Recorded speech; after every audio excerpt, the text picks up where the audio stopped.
درباره داملایی که از چارکو بودن اومدن مرده برفتگی، داملا سیفالله خان، درباره همون آدم یک کمی سخن میکرد. ما سالهایی که ما وجه به بلاغر هستیم یا اون آدم وجه گذشتگی بدم.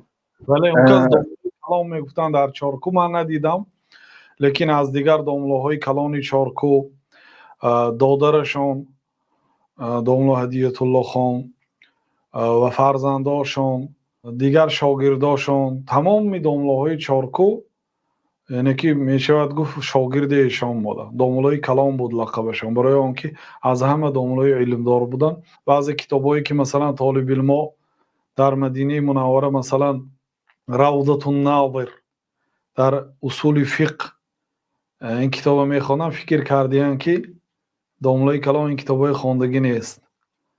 یعنی که مادامی که ما در مدینه میخوانیم، این یک کتابی اصول فقه است، با تقریبا 4 مذهب ذکر میکند.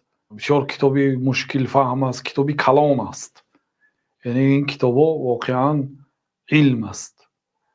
فکر کرده است که این طلبه داملا خواندگی نیستن، حتی نامش هم نمیدانن.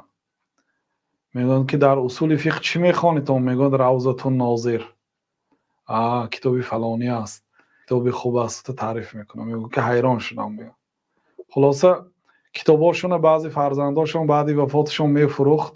خیلی کتاب داشتن و کتاب داشتن هم فضیلت است. عالما در حق علمای گذشته تعریف میکردن که فلان مقدار کتاب داشت. گفته اون کس در زمان شوروی داملاهای کلان تاجیکستان مانند ایشان نوریدین، دیگر داملاهای کلان احترام میکردن، به علم ایشان قائل بودن و تمام داملاهایی که در چارکو هستند، چارکو خیلی داملاهای کلان داشت، خیلی داملاهای زیاد داشت. و ایشان در زندانهای سیبیر در زمان شوروی زندان شدگی هستند، از برای دین، برای تبلیغ شریعت، برای رسانیدن دین مقدس اسلام.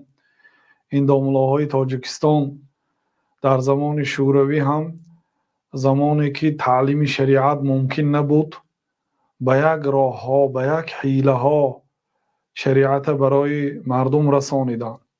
الله تعالی از تمام داملاها راضی باشد. ولی بعضی کمبودی ها ما امروز در زمانه ما میبینیم، لیکن واقعا همون ها بودن که برای ما الله تعالی را شناساندن. همون ها بودن که برای ما دین مقدس اسلام را تعلیم دادن. همون ها بودن که برای ما نماز و طهارت تعلیم دادن، تقدیر نیکی و بدی، ایمان آوردن به فرشته ها. 70 سال زمان شوروی مسجدها را مبدل به مغازه ها، در بعضی مسجدها با چشممون دیدیم عرق میفروخت در داخل مسجد. وقتی که به بالا نظر میکنید کندکاری های مسجد است، ستون های مسجد است، مسجد است، مال های طلبات هر روزه نوشته مغازه کرده، در داخلش عرق میفروختند. در همون زمانه اون داملاها شریعت را محافظت کردند، به هر راهی که توانستند شاگرد برآوردند، تعلیم دادند. حتی این داملای کلانی که الان ذکر کردید، تا زمانی که داملا زنده بودند، تا جایی که میدانم در چارکوه بدعت نبود. سبحان الله. در دیگر دیه ها، در دیگر شهرها، مثلا در شهر ما یا در دیگر شهرها خیلی بدعت ها زیاد بود، چیزایی که در دین نیست، مانند همین 40 و 27 و غیر این دیگر بدعت ها. یک دنیا بدعت هایی که در دیگر ناحیه های شهرها هست در دیه چارکو نبود، به فضیلت همون شخصیت. وقتی که از دنیا گذشتن آهسته باز به همین بدعت هایی که در دیگر شهر و ناحیه ها هستن کسی رفت همشه با آورد.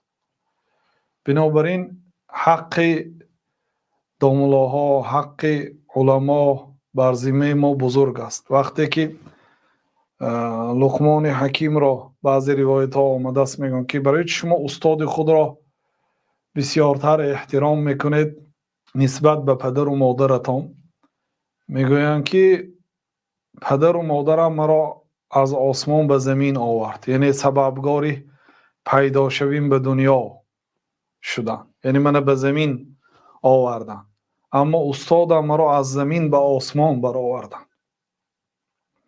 بنابراین حق استادها، حق داملاها بر ذمه ما بزرگ است.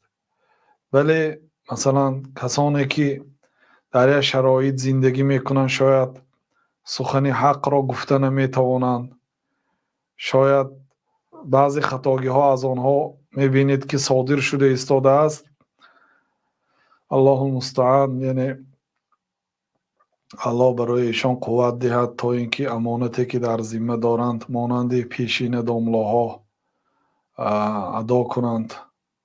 خلاص الله تعالی داملای کلانی چارکو داملو صفی الله خانم رحمت و مغفرت کند و تمام آنهایی که خدمت به این دین مقدس اسلام کردند، در راه این دین مقدس اسلام مشقت ها، مشکلی ها، زندان ها را پسی سر کردند، از همه آنها راضی باشد، همه آنها را رحمت و مغفرت کند.